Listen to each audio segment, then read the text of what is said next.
नमस्कार दोस्तों, आप सभी का हमारे चैनल में हार्दिक स्वागत है। आज हम बात करेंगे हरियाली तीज 2026 की। बहुत से लोगों के मन में यह सवाल है कि हरियाली तीज 14 अगस्त को है या 15 अगस्त को। इस वीडियो में हम आपको बताएंगे सही तिथि, शुभ मुहूर्त, पूजा का सही समय, व्रत की विधि, महत्व, कथा और इस दिन किए जाने वाले विशेष उपाय। वीडियो शुरू करने से पहले यदि आप भगवान शिव और माता पार्वती के भक्त हैं तो कमेंट में अवश्य लिखें ओम नमः शिवाय और जय माता पार्वती। हरियाली तीज सावन मास का सबसे पवित्र और शुभ पर्व माना जाता है। यह पर्व माता पार्वती और भगवान शिव के मिलन का प्रतीक है। मान्यता है कि माता पार्वती ने भगवान शिव को पति रूप में पाने के लिए अनेक जन्मों तक कठोर तप किया था। उनके तप से प्रसन्न होकर भगवान शिव ने उन्हें अपनी अर्धांगिनी के रूप में स्वीकार किया। इसी कारण विवाहित महिलाएं अपने पति की लंबी आयु और सुख समृद्धि के लिए यह व्रत रखती हैं, जबकि अविवाहित कन्या मनचाहा जीवन साथी पाने की कामना करती है। सावन का महीना प्रकृति की हरियाली से भर जाता है। चारों ओर हरियाली, वर्षा और खुशहाली का वातावरण होता है। इसलिए इस तीज को हरियाली तीज कहा जाता है। इस दिन महिलाएं हरे रंग के वस्त्र पहनती हैं, हाथों में मेहंदी लगाती हैं, हरी चूड़ियां पहनती हैं और झूला झूलकर इस पर्व का आनंद मनाती हैं। दोस्तों, हर साल तिथि को लेकर लोगों में भ्रम रहता है कि व्रत किस दिन रखा जाए।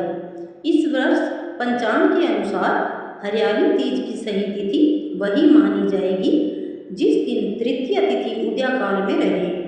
इसलिए व्रत रखने से पहले अपने क्षेत्र के पंचांग या मंदिर द्वारा घोषित तिथि की पुष्टि अवश्य कर लें।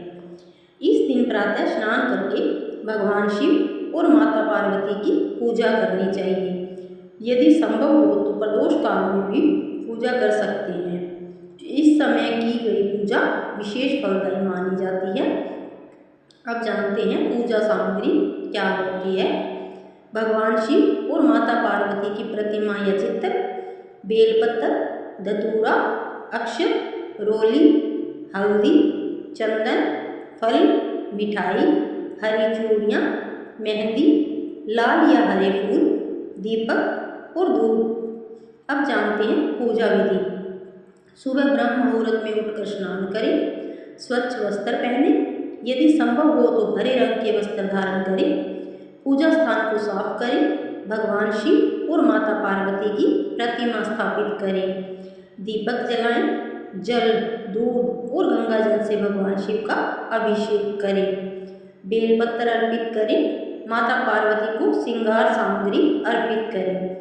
इसके बाद हरियाली तीज की कथा सुनें या पढ़ें, फिर आरती करें और परिवार की सुख समृद्धि की कामना करें। अब सुनते हैं हरियाली तीज की एक छोटी सी कथा। प्राचीन समय में माता पार्वती ने भगवान शिव को पति रूप में पाने के लिए हजारों वर्षों तक कठिन तपस्या की। उन्होंने अनेक कष्ट सहन किए, लेकिन कभी अपने संकल्प से पीछे नहीं हटी। अतः भगवान शिव उनकी भक्ति से प्रसन्न हुए और उन्हें पत्नी के रूप में स्वीकार किया।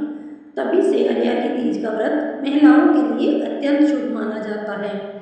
अब जानते हैं इस दिन क्या करें। घर में तुलसी के पास दीपक जलाएं, गरीबों को भोजन कराएं, सुहागिन महिलाओं को श्रृंगार सामग्री भेंट करें, शिव पार्वती मंदिर में दर्शन करें, ओम नमः शिवाय मंत्र का कम से कम 108 बार जप करें, क्रोध न करें, झूठ न बोलें, किसी का अपमान न करें, व्रत के दिन तामसिक भोजन से बचें, घर में विवाद न करें। अब जानते हैं हरियाली तीज के लाभ। इस व्रत से वैवाहिक जीवन सुखी रहता है, घर में धन और समृद्धि आती है, मनोकामनाएं पूर्ण होती हैं, पति पत्नी के रिश्ते में प्रेम बढ़ता है, भगवान शिव और माता पार्वती की विशेष कृपा प्राप्त होती है। अब जानते हैं विशेष उपाय। यदि विवाह में बाधा आ रही हो तो इस दिन शिवलिंग पर केसर मिश्रित दूध चढ़ाएं। यदि दाम्पत्य जीवन में परेशानी हो तो माता पार्वती को लाल चुनरी अर्पित करें। यदि आर्थिक संकट हो तो शिव मंदिर में दीपक जलाकर ओम नमः शिवाय का जाप करें। दोस्तों, हरियाली तीज केवल एक पर्व नहीं बल्कि प्रेम, विश्वास, सौभाग्य और शिव पार्वती की अटूट भक्ति का प्रतीक है। यदि आपने पूरी श्रद्धा से यह वीडियो देखा है तो कमेंट में अवश्य लिखें हर हर महादेव, जय माता पार्वती। अगर आपको यह जानकारी पसंद आई हो तो वीडियो को लाइक करें, शेयर करें और हमारे चैनल को सब्सक्राइब करना न भूलें। धन्यवाद। हर हर महादेव।